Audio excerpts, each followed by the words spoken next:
नमस्कार, मैं दौलत शर्मा और आप देख रहे हैं यूआईपी न्यूज। लोकसभा चुनाव के निर्णय जब आए तो यहाँ पर एक बड़ी बात ये पता चली कि अब देश में फिर दोबारा गठबंधन की सरकार का दौर वापस आ चुका है और इस बार ये गठबंधन एनडीए गठबंधन की सरकार का है, जिसमें बीजेपी सबसे लार्जेस्ट पार्टी है।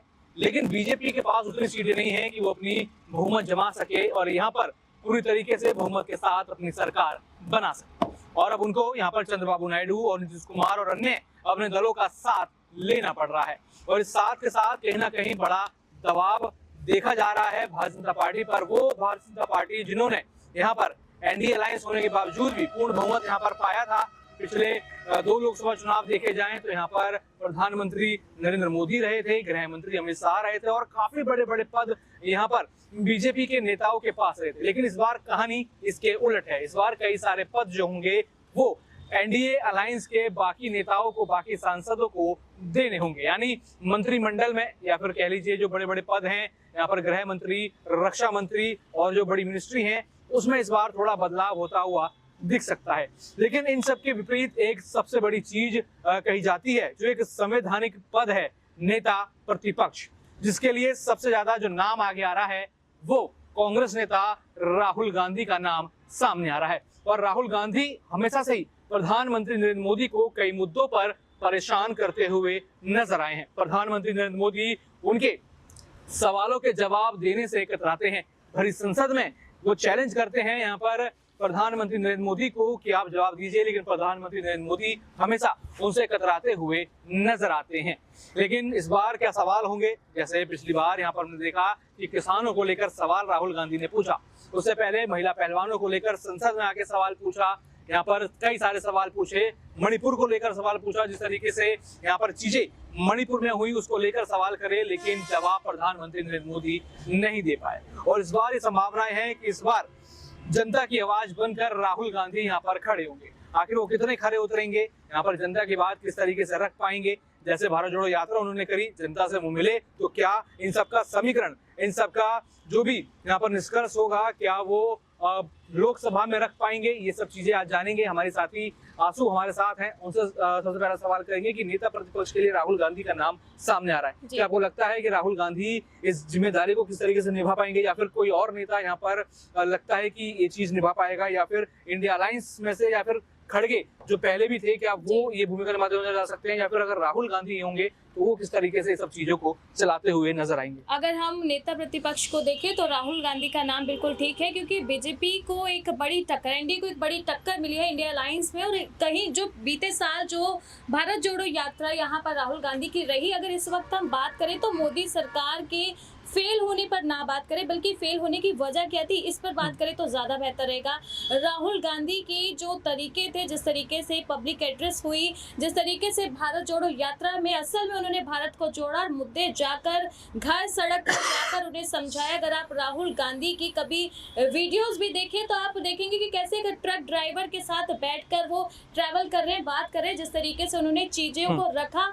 नेता प्रतिपक्ष वो होता है जो जनता की बात को लोकसभा के सेशन तक पहुंचाए, वहां पर जब जीरो रिपोर्ट पेश की जाए तो उनके सवालों को रखा जाए और प्रधानमंत्री और मौजूदा सरकार से जवाब मांगे जाए। तो जिस तरीके से राहुल गांधी का नाम सामने आ रहा है, बिल्कुल सटीक नाम है। राहुल गांधी 100% फिट है इस फ्रेम में। अगर राहुल गांधी होंगे तो जिस तरीके से वो जनता से मिलते हैं, बात करते हैं, मैकेनिक तक से मिलते हैं और उससे पूछते हैं कि भाई तुम्हारे बिजनेस में, तुम्हारे काम में क्या दिक्कत है, मुझे बताइए। तो मुझे लगता है कि वो जनता को जमीनी हकीकत से जानते हैं, जमीन से जुड़े हुए हैं जनता के लिए। तो वो एक बहुत अच्छा नाम है राहुल गांधी। अगर लोकसभा जो यहाँ पर जो है संसद तक अगर बातें पहुंचानी है तो नेता प्रतिपक्ष के लिए मुझे नहीं लगता कि राहुल गांधी से बेस्ट यहाँ पर कोई ऑप्शन हो पाएगा।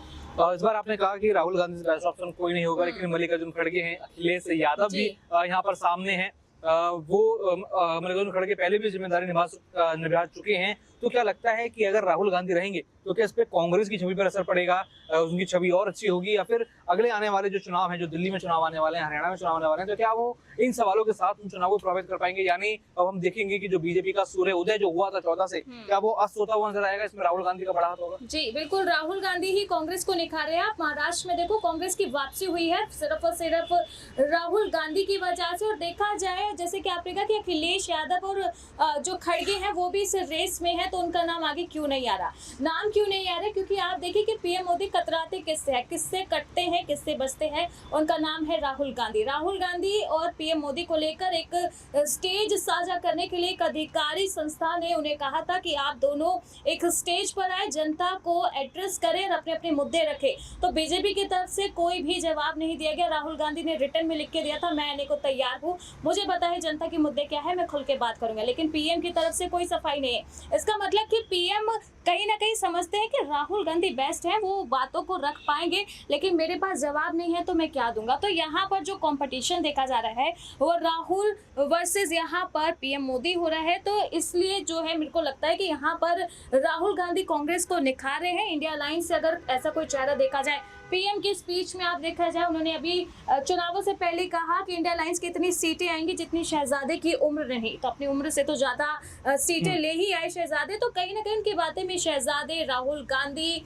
मुंगेरी लाल, ये सब जो शब्द है, कहीं ना कहीं पीएम को जो बड़ा चैलेंज है वो राहुल गांधी से मिलता है, उन्हीं से वो बचते हैं, कतराते हैं।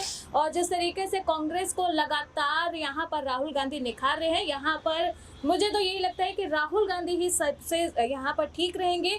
खड़गे और अखिलेश का इतना इन्फ्लुएंस पीएम पर तक नहीं है। अगर विपक्ष में आप अपना डर डाल रहे हो तो इसका मतलब ये है कि आप अपने रास्ते पर सही चल रहे हो।